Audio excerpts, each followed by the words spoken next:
एक रात की बात है। नबी करीम सल्लल्लाहु अलैहि वसल्लम अपने सादा सी बिस्तर पर आराम फरमा रहे थे। बाहर गहरा सन्नाटा था, हवा भी जैसे सांस रोक कर खड़ी थी। आप थोड़ी देर में गहरी नींद के आगोश में चले गए। नींद के उस आलम में हुजूर पुरनूर सल्लल्लाहु अलैहि वसल्लम को एक खूबसूरत ख्वाब नसीब हुआ। ख्वाब में आपने देखा कि हजरत जिब्राइल अमीन अलैहिस्सलाम नूरानी चेहरा लिए आपके पास तशरीफ ला रहे हैं। उनके हाथ में एक चमकदार रेशम का एक कपड़ा था जिसे बड़े अदब से पकड़े हुए थे। रसूल पाक सल्लल्लाहु अलैहि वसल्लम ने मुस्कुराते हुए पूछा, ए जिब्राइल, ये आपके हाथ में क्या है?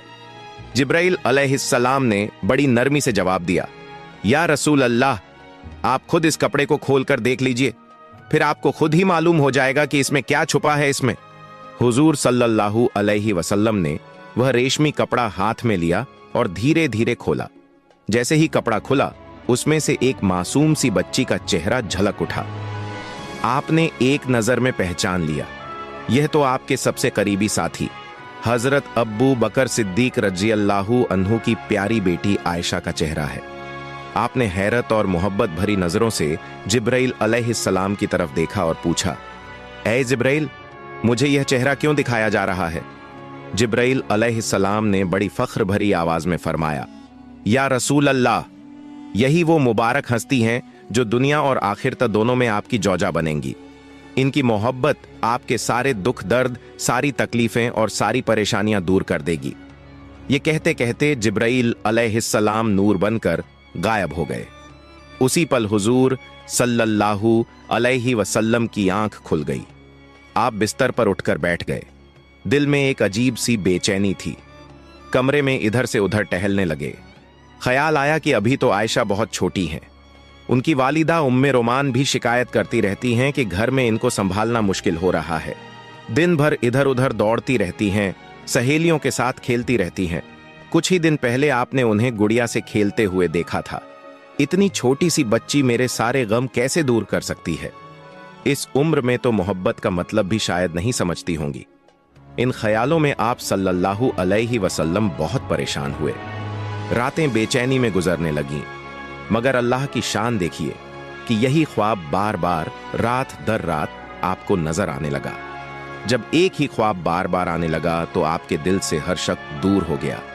आपने सिर झुकाकर पूरी तसल्ली और खुशी के साथ अल्लाह ताला के हुक्म को कबूल फरमा लिया। अब आपके दिल को पूरी यकीन हो चुका था कि अल्लाह रब्बुल इज्जत यही चाहते हैं कि हजरत आयशा रज़ियल्लाहु ताला अन्हा आपकी जीवन सफर बने। कुछ दिनों बाद एक दिन नबी करीम सल्लल्लाहु अलैहि वसल्लम हजरत खदीजा रज़ियल्लाहु अन्हा के विसाल के बाद महसूस होने वाले अकेलेपन को कम करने के लिए अपने सबसे प्यारे दोस्त हजरत अब्बू बकर सिद्दीक रज़ियल्लाहु अन्हु के घर तशरीफ ले गए। जब आप आंगन में दाखिल हुए तो नजर पड़ी कि छोटी सी आयशा रज़ियल्लाहु अन्हा अपनी सहेलियों के साथ जमीन पर बैठकर गुड़ियों का खेल खेल रही हैं। वो इतनी मस्ती में थीं कि दुनिया की कोई खबर ही नहीं, बस अपने खिलौनों में खोई हुई थीं। इतने मासूम अंदाज में खेलते देखकर आपके दिल में एक हल्की सी मुस्कान और दिलचस्पी जागी। आप धीरे से उनके करीब गए और प्यार भरी आवाज में पूछा, आयशा, ये क्या कर रही हो बेटी? तुम्हारे हाथ में ये क्या है? आयशा तो बच्ची थीं, बेधड़क बोली, ये मेरा घोड़ा है।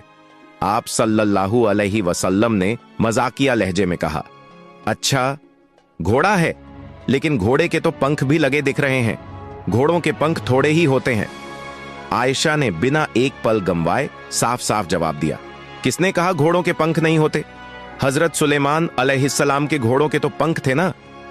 ये जवाब सुनते ही आप सल्लल्लाहु अलैहि वसल्लम जोर से हंस पड़े। हंसी इतनी बुलंद थी कि हजरत आयशा रज़ियल्लाहु अन्हा बाद में फरमाती थीं, उस दिन मैंने रसूलुल्लाह सल्लल्लाहु अलैहि वसल्लम की हंसी में उनके नूरानी दांतों के मसूड़े तक देख लिए थे। सुबहान अल्लाह, आप पहले से ही आयशा की जहानत और तेज याददाश्त से वाकिफ थे, लेकिन आज का यह छोटा सा वाकया आपके दिल पर गहरा असर छोड़ गया। आप मन ही मन मुस्कुराते हुए सोचने लगे कि शायद अल्लाह ताला ने इन्हीं खूबियों की वजह से आयशा को मेरे लिए चुना है। इनकी यह अक्ल और हिफ्ज की कुव्वत ही मेरी उम्मत के लिए हिदायत का